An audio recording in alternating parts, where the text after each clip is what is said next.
স্বাগত রাত ৯টায় বাংলাদেশের সঙ্গে আছে আমি জাহিদ হোসেন। আমি শাহনাজ শারিয়াত। শুরুতে জানাচ্ছি শিরোনাম। দাবি দাওয়া আদায়ে সহিংসতা নয়, যুক্তি চান প্রধানমন্ত্রী। ডাকসু নেতাদের সঙ্গে সাক্ষাৎ।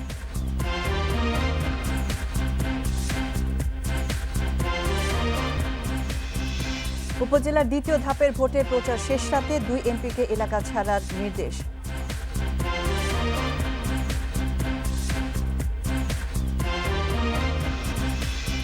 কোটা আন্দোলনের সময় যুক্তি দিয়ে বোঝানো উচিত ছিল।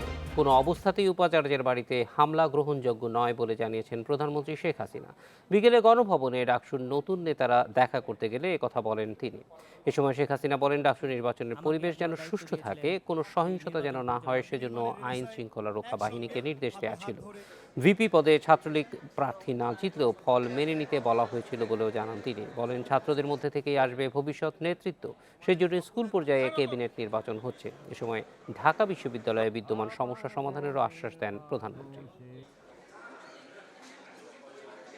বিষয়ে কতগুলো সংখ্যক ছাত্রছাত্রী ভর্তি করা হয়, তারপরে আমাকে খুবই ব্যথিত করে। যেমন কোটা আন্দোলন, ঠিক আছে, আন্দোলন করছে, এটা যুক্তি দিয়ে দেখাতে হবে, কিন্তু ভিসির বাড়িতে যে আক্রমণ, তার বেডরুম পর্যন্ত ঢুকে যাওয়া এবং সেখানে যে লুটপাট করা বা ভিসির বাড়িতে আগুন দেওয়া, গাড়িতে আগুন দেওয়া এবং ভিসির উপর আক্রমণ করা, এটা কিন্তু কখনোই গ্রহণযোগ্য না। আমি সবসময় সবাইকেই একটা কথাই বলেছি যে নির্বাচনটা যেন শান্তিপূর্ণ হয়, এখানে আমি কোনো বোমার আওয়াজ, গুলির আওয়াজ বা কোনো কিছুর জন্য না ঘটে, এ ব্যাপারে সকলকে সদা সতর্ক থাকতে হবে। সন্ত্রাস জঙ্গিবাদের কোনো ধর্ম নেই জানিয়ে তা প্রতিরোধে বিশ্ব নেতাদের উদ্যোগ চেয়েছেন প্রধানমন্ত্রী। ক্রাইস্টচার্চে মসজিদে হামলার নিন্দা জানিয়ে তিনি বলেন, জাতীয় দলের বিদেশ যাত্রায় নিরাপত্তা আরও জোরদার করা হবে। এটুকু আশা করব যে বিশ্ববাসী অন্তত এই ধরনের ঘটনার শুধু নিন্দাই করবে না, এই ধরনের জঙ্গিবাদ সন্ত্রাস যাতে চিরতরে বন্ধ হয় সেই ব্যাপারে ব্যবস্থা নেবে। আর আমি এটা বিশ্বাস করি যে যারা জঙ্গি, যারা সন্ত্রাসী, তাদের কোনো ধর্মও নাই, তাদের কোনো দেশও নাই, কোনো জাতিও নাই, তারা সন্ত্রাসী। সন্ত্রাসীদেরকে সন্ত্রাসী হিসেবেই দেখতে হবে। আমাদের ক্রিকেট প্লেয়াররা তারা ওই মসজিদে তাদের নামাজ পড়তে যাওয়ার কথা তারা গিয়েছিল, কিন্তু ওখানে একজন আহত মহিলা তাদেরকে মসজিদের ভিতরে ঢুকতে দেয়নি, তারা কোনো মতে জীবনে বেঁচে যায়। আগামীতে যেখানে আমাদের ক্রিকেট টিম পাঠাবো, অন্তত তাদের নিরাপত্তার বিষয়টা আমরা ভালোভাবে পরীক্ষা নিরীক্ষা করেই আমরা পাঠাবো। আমাদের দেশে বাস এবং ট্রাক বা ড্রাইভার যারা গাড়ি চালায়, তারা বিশ্রাম পেল কি না, তারা সময় মতো খাবার পাচ্ছে না, এই বিষয়টাও দেখা উচিত। কারণ আমাদের দেশে কেউ সবাই তো নিজে গাড়ি চালায় না, ড্রাইভারদের গাড়ি চালায়, কিন্তু ড্রাইভারদেরও যে খাবারের সময়ের দরকার আছে, ড্রাইভারদের যে একটু রিফ্রেশ হওয়ার সময় লাগে, ড্রাইভারদেরও একটু বিশ্রামের সময় লাগে, এই বিষয়টা অনেকেই খেয়াল করেন না। ক্রাইস্টচার্চ হামলায় নিহত বাংলাদেশের সংখ্যা বাড়তে পারে বলে জানিয়েছেন নিউজিল্যান্ডে বাংলাদেশের অনারারি কনসাল শফিকুর রহমান ভূঁইয়া। আর পররাষ্ট্র প্রতিমন্ত্রী নিশ্চিত করেছেন, 2 মসজিদে হামলায় 2 বাংলাদেশি এবং নিহত হয়েছেন, খোঁজ মিলছে না 3 জনের। আমরা হাইকমিশন থেকে তাদেরকে কনফার্ম করেছি যে এখানে বাংলাদেশ সরকারের কোনো ব্যয়ের বিষয় থাকলে বা আরও অন্য কোনো বিষয় থাকলে বাংলাদেশ সরকার সেটি করবে, তবে নিউজিল্যান্ড সরকার বলেছে যে তারাই চিকিৎসা করবেন। যে 2 জন নিহত হয়েছেন তাদের পরিবারের সাথে আমাদের হাইকমিশন যোগাযোগ করেছে।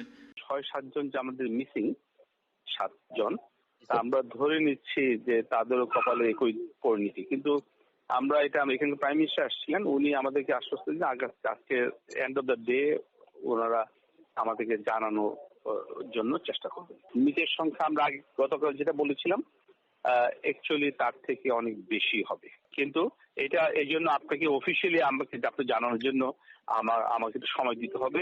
এদিকে 20 দিনের রিমান্ডে নেওয়া হয়েছে মসজিদে হামলার প্রধান সন্দেহভাজন ব্রেন্টন ট্যারান্টকে। হত্যা মামলায় নিউজিল্যান্ডের আদালতে হাজির করা হয় তাকে। ব্রেন্টন ট্যারান্টের ডানেডিন শহরে বাড়িতে তল্লাশি চালিয়েছে পুলিশ। বন্দুক হামলায় 49 জনকে হত্যার অভিযোগে এই 28 বছর বয়সী অস্ট্রেলিয়ার নাগরিকের বিরুদ্ধে। নিউজিল্যান্ডের প্রধানমন্ত্রী জানিয়েছেন, বিশ্বের নানা দেশ ঘুরে বেড়াতেন ট্যারান্ট। ক্রাইস্টচার্চ হামলায় বিশ্বজুড়ে সমালোচনার মুখে পড়েছে নিউজিল্যান্ডের অস্ত্র আইন। শিগগিরই আইনটি সংস্কারে প্রয়োজনীয় ব্যবস্থা নেওয়া হচ্ছে বলে জানিয়েছেন প্রধানমন্ত্রী জেসিন্ডা আর্ডার্ন। মসজিদে হামলার দায় মুসলিম অভিবাসীদের উপর চাপিয়ে দেয় অস্ট্রেলিয়ার সিনেটর ফ্রেজার অ্যানিং এর মাথায় ডিম ভেঙে প্রতিবাদ জানিয়েছে এক তরুণ। দ্বিতীয় ধাপের উপজেলা নির্বাচনে প্রার্থীদের প্রচার শেষ হচ্ছে মধ্যরাতে। 116 উপজেলায় ভোট সোমবার। উপজেলাগুলোতে এর মধ্যে পৌঁছাতে শুরু করেছে ব্যালট পেপার সহ নির্বাচনী সরঞ্জাম। এদিকে আইনশৃঙ্খলা নিয়ন্ত্রণে আজ থেকে মাঠে নামছে police, BGB, RAB, Ansar, VDP, coast guard, armed police. ভোটের পরও 2 দিন মাঠে থাকবে তারা। দ্বিতীয় ধাপের এবারের উপজেলা নির্বাচনে বিনা প্রতিদ্বন্দ্বিতায় নির্বাচিত হয়েছেন 23 জন চেয়ারম্যান এবং সাধারণ ও সংরক্ষিত ভাইস চেয়ারম্যান পদে 25 জন।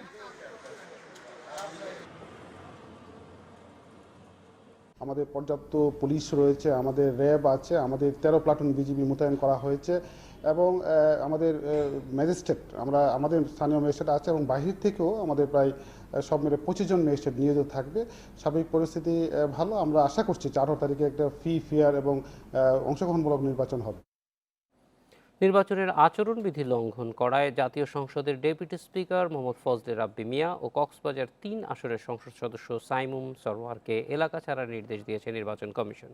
নির্বাচন কমিশন থেকে পাঠানো চিঠিতে বলা হয়, গাইবান্ধা 5 আসনের সংসদ সদস্যকে 16 মার্চ সন্ধ্যা 6টার মধ্যে এবং কক্সবাজার 3-এর সংসদ সদস্যকে 17 মার্চ বিকেল 5টার মধ্যে এলাকা ছাড়ার নির্দেশ দিয়েছে নির্বাচন কমিশন।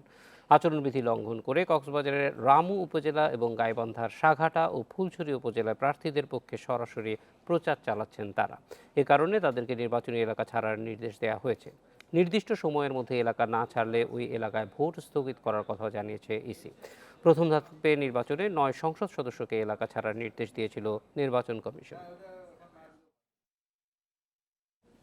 এই ছিল রাত 9টায় বাংলাদেশ।